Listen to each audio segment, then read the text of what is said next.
one thing that I try to do is stay clear of cliches.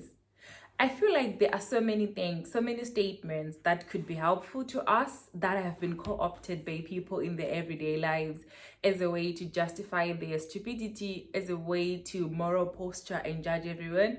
And by extension, if you talk about those things, you just feed into the ego of people that want to manipulate them. So, because of that, there are things that I generally wouldn't talk about. And a few of those is all people are so toxic, or the power of association, or know your worth and stuff like that. So not that I don't see value in these topics, I see the value, but I just feel like they have been co-opted to become cliches to defend people's egos, and I try by all means to avoid that. But in today's video, I'm going to talk about one of the most common cliches out there, the power of association.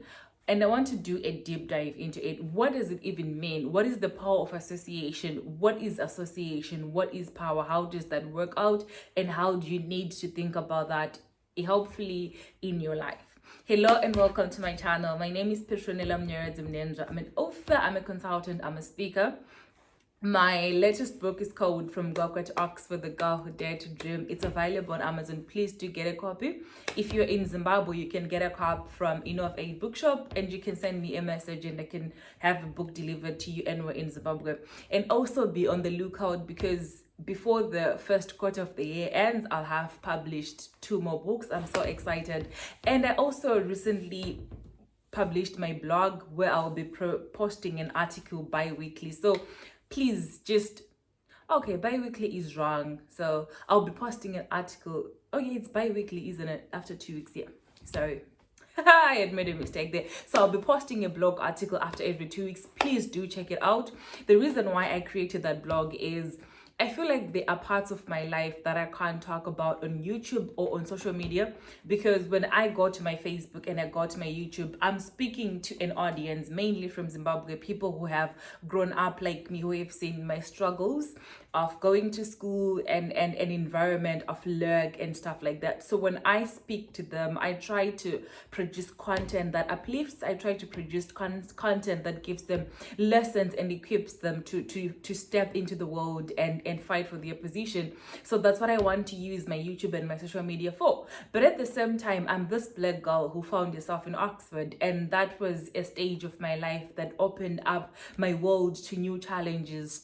I had for the first time to realize that I'm a black person, and that brought about challenges. And I started thinking about political wokeness. I started thinking about identity politics. Where do I stand? My ideologies. What do I think? Am I on the left? Am I on the right? Am I woke? Am I not? And I just thought that this blog could be a platform for me to process some of those thoughts that I can't necessarily talk on my YouTube in detail, because it's quite difficult place that I find myself in. You know, where I come from, existential problems, where how do I get food, how do I go to school, I don't have school fees, what am I going to eat? It was people walking 6 kilometers without shoes on. Where I come from, those are what constituted existential crisis. And I come to the worst, and what constitutes an existential crisis is something that's quite different. You know, it's something that's quite more emotional, and I'm not even demeaning or trying to take away the value from that. It's just that it's quite difficult for me to reconcile those both worlds and find a way to sort of communicate my thoughts and both. I'm still figuring it out, and I feel like the blog is the first step in doing that. A book is also coming that talks about that, but in the meantime, go to my blog, petronellamnenjablog.co. There's already an article there. It's quite juicy, I tell you. So go and have a read. And so let's get into today's video. I'm sorry for that long introduction. I just had so many things to say and so many information to give you, but here we are. Let's talk about the power of associations. What does associations mean? And I think if I'm going to give you a very simple definition of associations, it's the people that you hang around with. It's the people that you spend any meaningful amount of time. So if it's someone from work, I don't think you can call them I don't think they're an association, at the same extent as someone that you call a friend. So it's someone that you spend your time with when you're not working, someone that can fill in your free time, someone that you can talk to when you're going through things, someone who has access to the information of what's going on in your life, someone who knows things about you, and someone that you're comfortable sharing things with and spending your free time with. So in my mind, that is what constitutes an association, someone who is strategically positioned to have access in your life, access to your plans, to the people that you hang around with, to your dreams and stuff like that. That's, for me, constitutes an association. And when people say the power of association, they're talking about the impact that such people can have on you. And you can't downplay that. You can't downplay that. The reason why I called it a cliche earlier on is I feel like usually people, when they have one friend that called them out, or when they have one friend that disagreed with them, they'll just start throwing things like, oh, the power of association, this person was bad energy, this person was this, when they just didn't want to be called out. But then I also understand that there is a layer to this that the average person just doesn't know, and in this video I will talk about like some of the real implications of the power of associations. The first thing that I want to talk about is who you spend your time with rubs off on you. And this is true whether or not you want to acknowledge it. And the best example that I always give people in this is me. I'm quite a strong and stubborn person. Like, I'm quite resilient. I'm quite serious. I don't like playing around. Some people have actually called me uptight in certain instances. I don't know if it's true or not, but despite all that, I have people that when I hang around with, I end up doing some of the mannerisms that they do. So things that I would ordinarily look from at a distance and be like, okay, you shouldn't be doing that in public. But the moment that I spend time with someone who does that, it sort of like normalizes it. So the first thing there that you need to remember is who you spend time with rubs off on you. So the way they talk, one thing about me is I don't like people that swear, and I'm not comfortable with people that swear. But I found that when I hung around particular people that swore, I ended up sort of adopting those swear words, and I had to literally cleanse it out of my system. And because I'm not comfortable with it, I was never raised in a house where you could use such language. But then it rubbed off. So the people that you spend time with, their mannerism rub off on you. Their way of speaking, their language rubs off on you. My sister was telling me one time how her daughter was starting to cast people off because the maid that she spent time with cast people off. And she was doing this thing that annoyed her, where she would say thanks instead of saying thank you.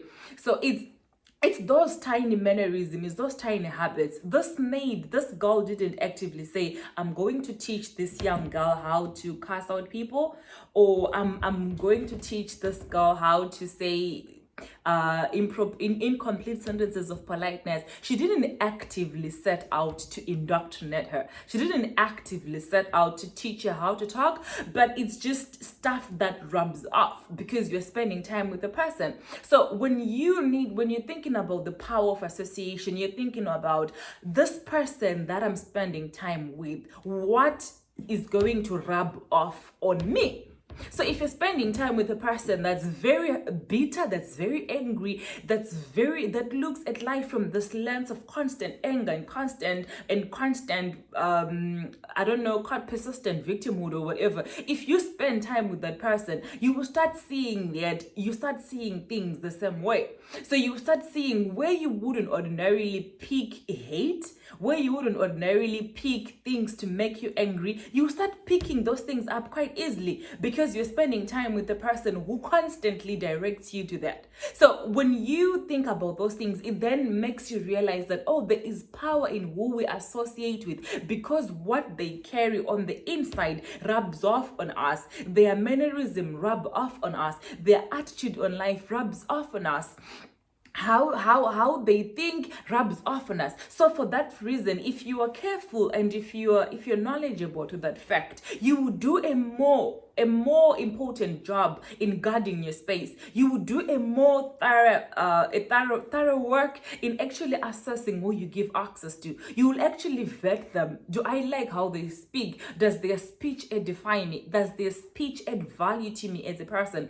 Does their speech empower me? Does their speech actually speaks to my dream? Does their speech, when you start holding people accountable, and when you start actually looking at people in detail and who they are as a person, you realize that naturally you will get rid of people. You won't even have to attempt or do so much to get rid of them. They will naturally fall out of your life because their lifestyle and yours are not compatible. So it's the first thing to remember is what they are, who they are, rubs off on you. The second thing that you need you to remember when it comes to people that you deal with is who you have close to you. You give them power to speak into your life. And I don't care how strong you are. I don't care how self-assured you are. I don't care how confident you think you are. All of us, we have the capacity in us to be insulted, to be discouraged, to be embarrassed by a person's words, especially a person that we have given access to. So if I'm walking on the street and the stranger walks up to me and says, "Oh, you're such a terrible person. I don't like your clothes. You were mean. I don't like how you speak. I don't like this," I'll just brush it off because they don't know me. So what they're saying is not objective or true. It's just based off of their initial impact with me, and that's how we view people the first time is based off of our preconceived notions. So when a random stranger curses me out, I won't take it to heart because they don't know me. But if my friend or someone that's in my life actually speaks negatively on me, it's going to hurt because they know me. They know my strengths. They know my weaknesses. They know the things that they can say to hurt me. They know my pressure points. They know the things that I'm not comfortable with as a person. They are aware of those things. And despite being aware of those things, they say this particular hurtful thing, and it's going to hurt. It's going to hurt because they are coming from a vantage point of access. So when you give people access to your life, you give them the right to speak into you. And no matter how strong you are, some words get to you. Okay, it's a whole video on its own, learning how to compartmentalize and how to deal with people's words. But on the surface, as the average human being, people's words get to you. And so for that reason, you need people in life who will hold you accountable but still respect you. You don't need people who will constantly throw your mistakes to demean you. You don't need people that will give you underhanded compliments to make themselves feel good and some people will treat you bad, not because you're a bad person, but because it can confirm their perception of you, and it can give them the comfort for them to justify treating you badly. So it's being careful. So when you realize that whoever you give access to speaks into your life, you will start guarding your access a little bit more closely, because you know what? You want constructive criticism based off of truth and love, not jealousy and deceit. So you will start sifting people out. You will start sifting people out. You will start sifting people out. And the third thing is, this is slightly similar to the first one, but it's slightly different. The people that you hang out with, their habits over time, they rub over you. And I don't know how it is, people. It's always the bad habits that rub off on people more than the good ones. You know, it's too hard for me to get my friends to commit to reading books or to watch the stuff that I watch or to listen to the sermons that I listen to. It's too hard. But it's quite easy for them to get me to do some very dubious things. So and the thing about habits are important, because habits, they build out your character, they build out your personality, they shape out who you are over time. So if you develop a habit of just binging Netflix all day, at some point in your life, it's going to shape your mind. It's going to shape a lot of things. So if you have people who you're constantly talking to on the phone and they have this very not so productive habits, and they talk to you about it, and constantly you hear it, constantly you start thinking that maybe it's cool, you start trying it too, and before long it's yours, because it only takes 21 days to form a habit, but it takes much longer to reverse it. So when you associate with people, their habits tend to become your own. So for all the things that I've talked about, I think I've tried, it's a long topic. If you want me to do a part 2, let me know. If you have questions that need clarifications, put them in the comment section and I'll clarify them. But the point is that when people talk about the power of association, they are saying that the people that you keep close to have the ability to speak into your life. They have the ability to rub off on you. Their silly mannerisms, their cursing out attitude, the way they use swear words, the way they say unpolite things to waiters, the way they are mean, it is a way of rubbing off of you. Because as human beings, we are relational. As human beings, we understand, we develop our own.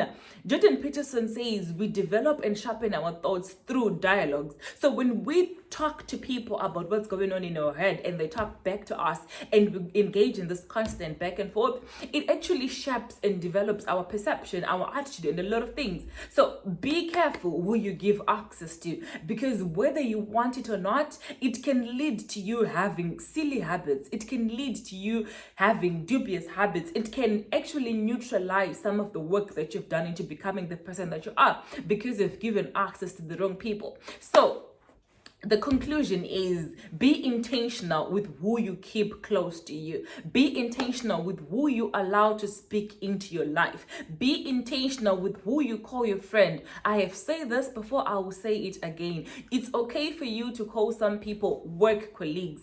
It's okay to call people a girl from church. It's okay to call people the girl that I work with. Very few people deserve the position of being called friend in your life, because that word comes with so many responsibilities, and there are so many people who lost their paths. There are so many people who lost concentration and focus on their vision because they were entangled with people who derailed them. Because associations are powerful. They can alter your character, they can alter your personality, they can influence habit, all things that can seriously derail you from your path, from your vision, and from your goals. So when you choose people to have around you, when you choose people to associate with, do the due diligence. Do the due diligence. Understand them. Audit them. Know who they are and what they stand for. And be clear on the kind of talk, energy, and everything that you give access to. Okay, guys, it's been lovely. Let me know what you think in the comments.